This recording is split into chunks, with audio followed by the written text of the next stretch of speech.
21st century learning. This is an idea that is hard to define because it's constantly changing, but there are three main aspects that I've discovered about 21st century learning. One is student-centered learning. Students have the skills to learn on their own.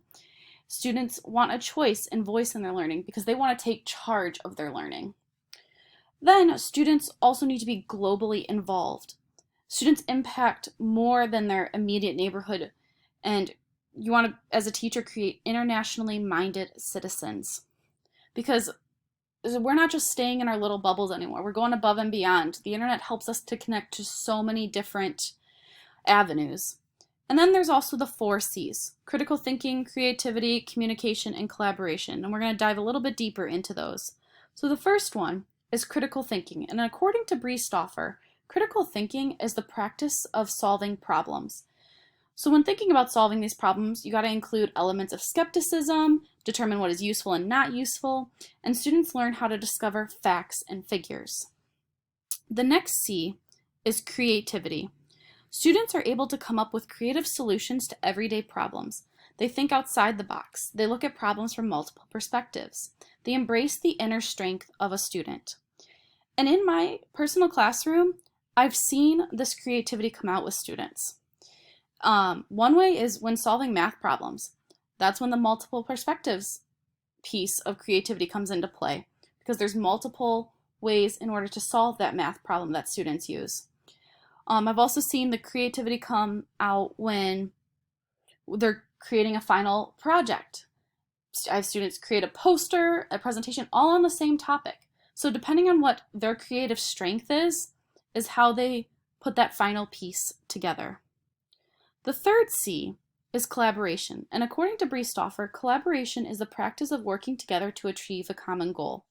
So when you're working on this common goal, you're respecting the differences of others. Students understand how to address a problem, and they recognize the strengths and talents of people in a group. So when you're all working on something, maybe somebody's a better recorder and somebody's a better presenter. You just look at the strengths of each of those people and determine which one gets each task within the task that you are working on. And then the final C is communication. And according to Briestoffer, again, communication is the practice of conveying ideas quickly and clearly. Students will be able to convey thoughts in a way people can understand them. You efficiently convey an idea, and you are reading your audience. Within my own learning, I've experienced 2 of these C's in particular: collaboration and communication. With collaboration, I did a lot of work in partners or groups to come up with projects or lessons, and I was receptive and respectful to these new ideas that were shared.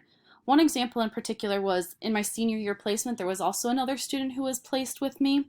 And so instead of having us create 2 separate lessons to teach to the class, we worked together to create a lesson that we could co-teach together.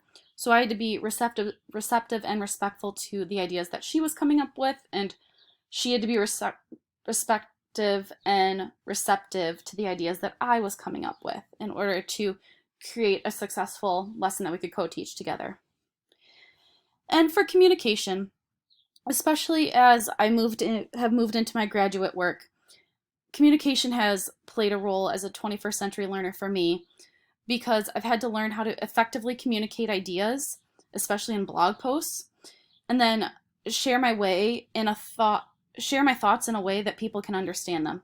Again, I'm putting these blog posts out there that people all around the world could be reading, and I have to be able to share the ideas presenting in a way that people who might not be familiar with an idea can understand what I am talking about. Now, moving forward in my classroom, I'd like to keep those 3 main aspects that I started with of 21st century learning in mind in my professional career. So, student-centered learning. I want to make sure that students have more choices on how they learn and present their final ideas, because I want students to take charge of their learning. When creating lessons, I want to keep the TPACK framework in mind so that students not only consider what pedagogical knowledge I should be using, but what technology knowledge I should be using as well, because if students want to be in charge of their learning, they might want a technology piece, so that's something I need to consider. And moving forward with student-centered learning, I hope to do more inquiry-based projects or project-based learning so that students have that opportunity to take charge of their learning, because this is something I've not had a ton of experience with, so it's something I hope to move forward to do. Now, an area I'd also like to grow in is this being globally involved. I want to make the topics we learn in school related to the real world. Now, yes, this is something I've always strived to do, but now with 21st century learning, it's even more important because society is expanding out of our small little bubble that we're familiar with. And it's important as a teacher that I help provide students with the skills to be comfortable and respectful outside of this immediate bubble. And then the last aspect, the 4 C's. This is something I've realized I've already been doing, but I can also improve upon.